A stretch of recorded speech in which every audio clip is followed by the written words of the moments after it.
Welcome back to Broken Electronics. It's wonderful you could stop by here today, and once again, happy Marcintosh. Today we're going to be continuing with this year's Marcintosh series, Finding the Answer About the World's Most Powerful Sawtooth. And this is the episode that I have been most looking forward to and most interested in seeing the results. We're going to be running benchmarks and tests on the Sawtooth that has the 1.8 gigahertz Sonnet upgrade. That should be interesting indeed. Now, having seen the rather large difference between 1.2 and 1.5, those 0.3 gigahertz should make quite a difference. Now, there is the question of the additional cache available, 2 megabytes of level 3 cache. Is that going to be enough? My gut reaction is no, but there's only one way for us to find out. Now, once again, I'm going to be having to take the graphics card and the PCI SATA card with the boot drive out of the machine in which it currently is to put it into the 1.8 gigahertz machine. Now, the big question, will those components stay? Well, the only way to find that out is to stay tuned.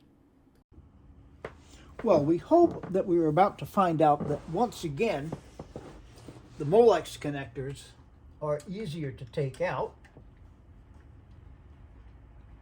First, the Radeon 9600 Pro.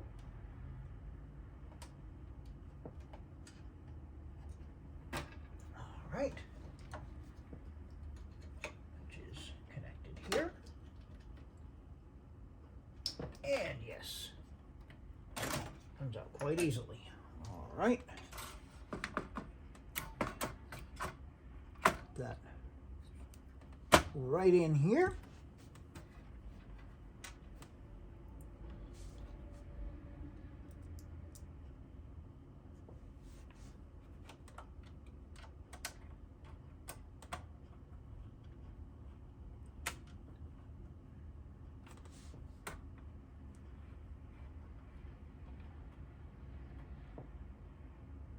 Okay. And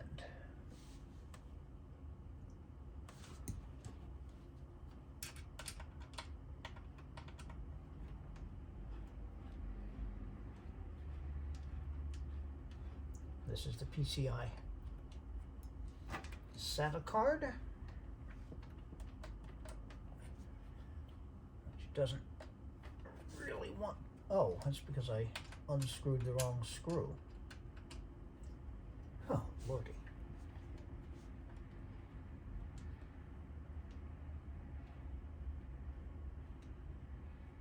Okay, there's that. And now it comes right out. Now,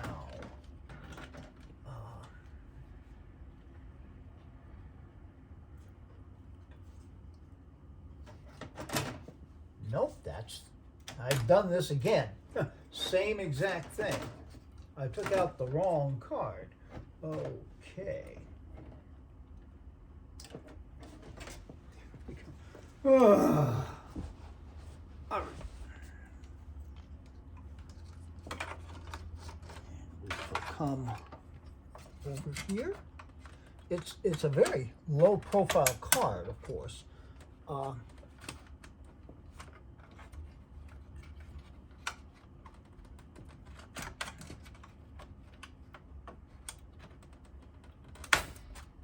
There we go. So, coupled with a larger card, and I believe the card that was obscuring it from my vision is the USB 2 card. All right. So there we go.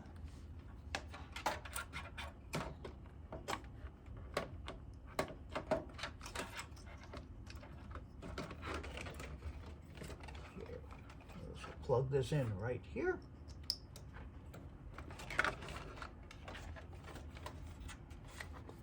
All right.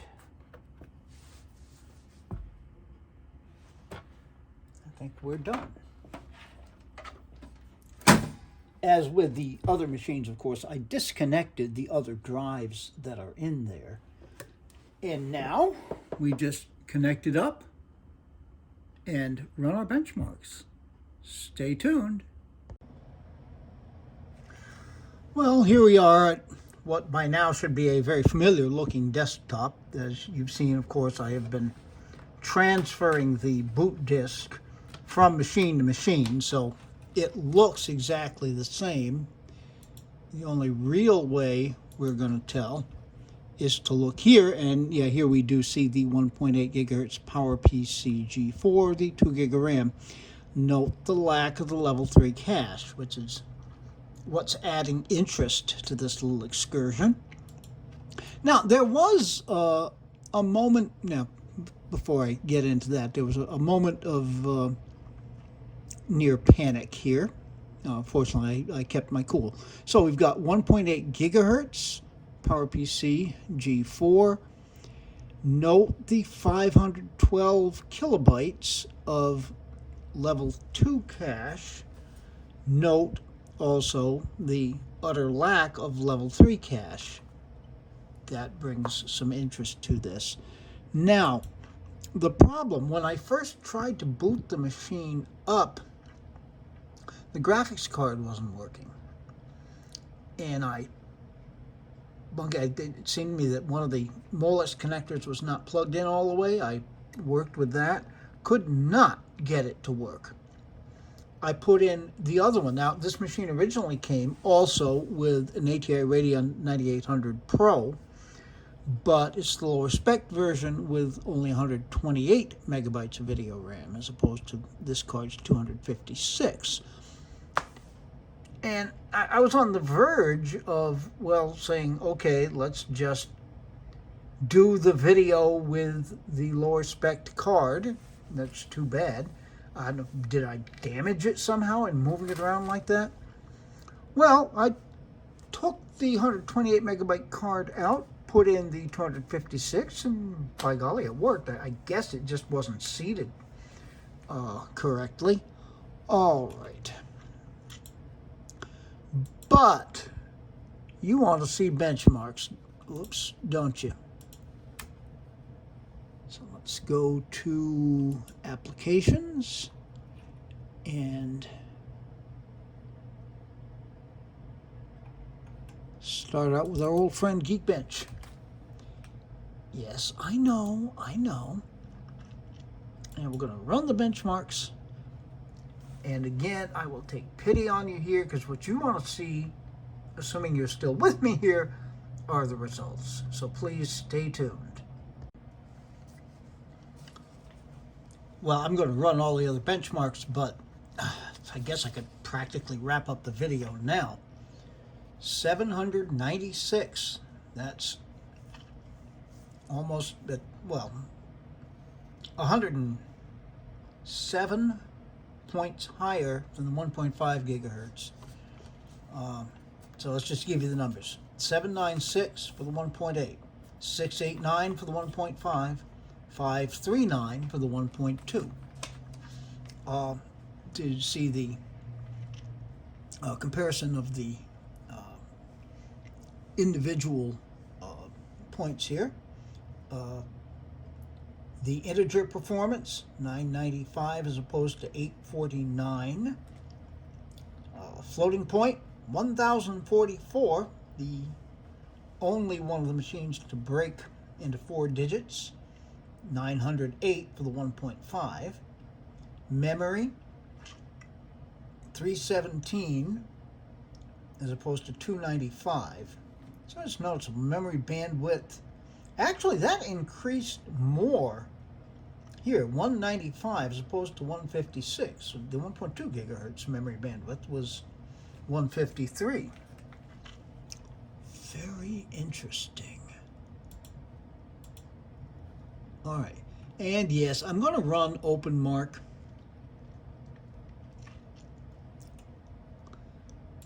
and it's going to come out 9331. I predict that already. All right, but to see if I'm in fact right, stay tuned. Well, will you look at that? 9331. Oh boy. Just an interesting aside here about OpenMark. I decided to run the OpenMark test while I had the Radeon 9800 Pro with half the video RAM in there. And the score? 9331. So whatever OpenMark is testing, we can be sure it's not testing video RAM. All right. Now back we go.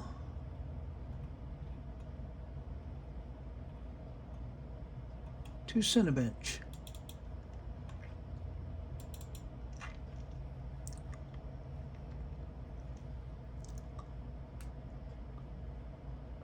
I'll be kind of glad to take a break from running Cinebench, because it does take a while. Interesting enough to watch, certainly, and particularly interesting to see what these older versions were like. But in any event, to see the results, stay tuned. Okay, the results are in. We have a CPU score of 162 CB. That's pretty much in line. We went from 107 on the 1.2 gigahertz to 135 on the 1.5 gigahertz, now to 162. So somewhat less than a 30-point gain. The C4D shading, 169. The 1.5 is 148. OpenGL software lighting, 449 as opposed to 405. So a big jump there. Now, interesting, the hardware lighting went down, 709 as opposed to 716, and the OpenGL speed up also went down. But for the most part, this is tracking in a direction that is somewhat ominous for the 1.5 gigahertz. It's too bad. That's the only one that I actually put in the machine. All right. And we're doing Xbench now, of course. Incidentally, if you want to get an upgrade card for a PowerMac G4, the most responsible way to do it financially, buy a machine with the card in it. Well, in any event, we'll be back with results. Stay tuned. Okay, this is a little strange. I've got an overall score here of 4217, which is very marginally higher than the 1.2 and almost 10 points lower than the 1.5. Yet, let's see if we can pull this down for you here so you can see more of it.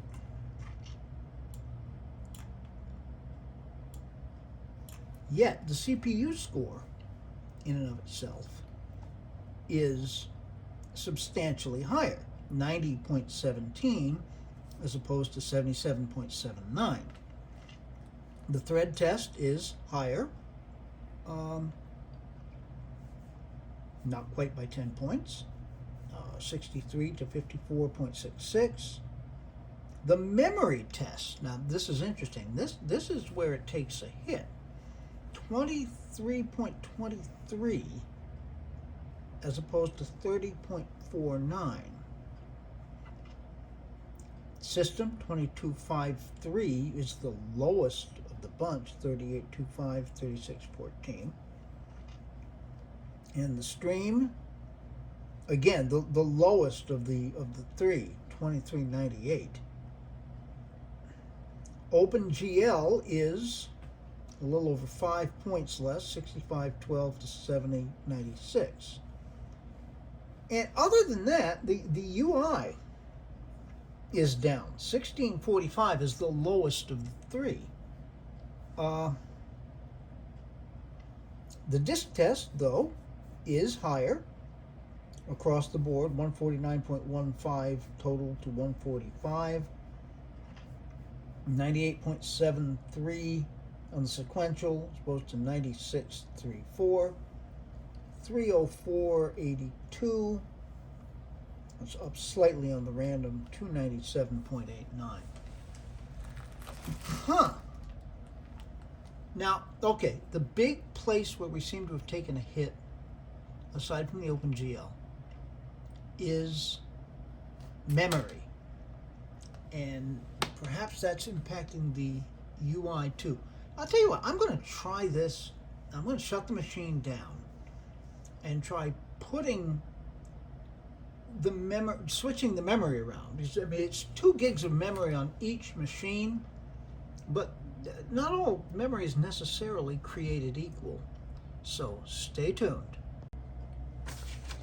Well, swapping out the memory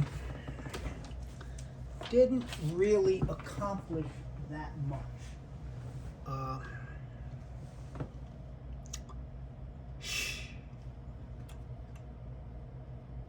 It went up a little bit, 2431, but memory and user interface are still down. It brought up the quartz graphic just a little bit. Now, that's not that big a difference, but yeah, it does make one wonder. I don't rightly know what it means. Now, right now I'm getting my timer set. We'll close out of Xbench. Interesting. Okay. And we're going to go NeoOffice to functionality.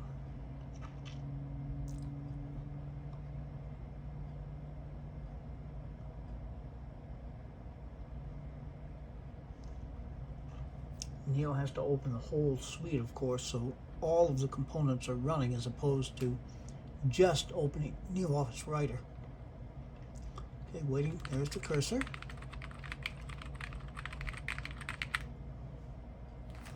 All right.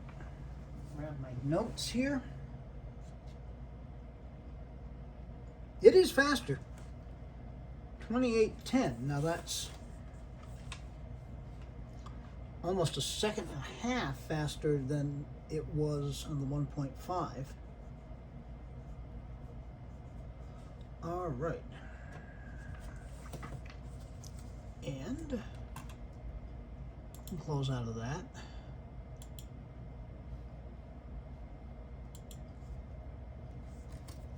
And again, to be consistent, we're going to use InterWeb PPC to open ESPN.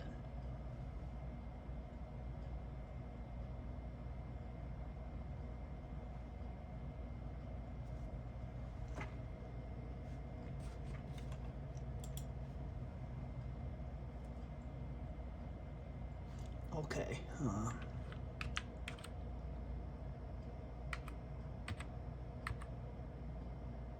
Typing one-handed here as I reach around the camera, holding the timer in the other hand. Oops. Okay, now we're opening ESPN. And of course, as we've seen, this is going to take a while, so stay tuned.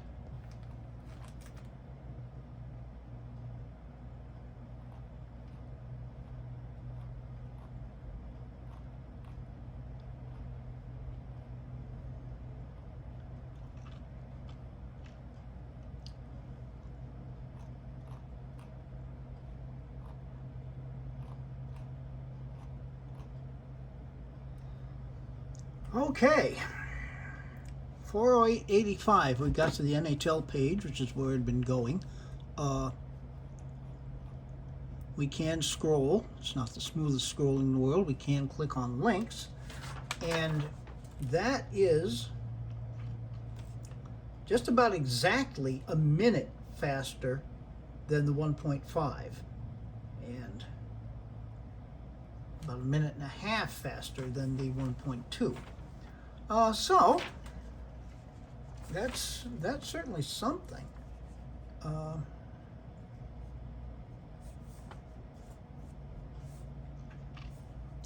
me note this down.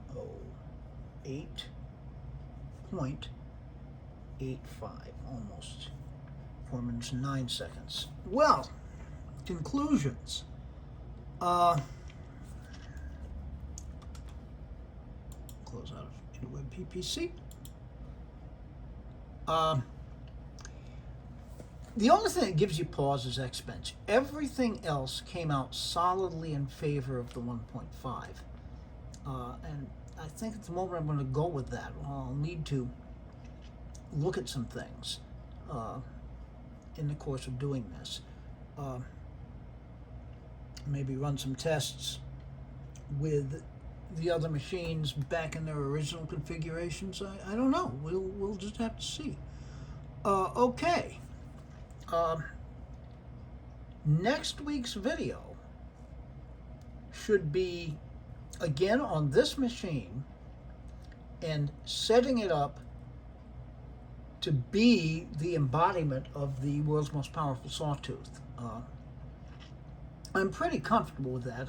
I've put a lot of store in Xbench in the past, so that does make you think a little bit, but I think I'm ready to go with that. So be good to other people. Be good to yourselves.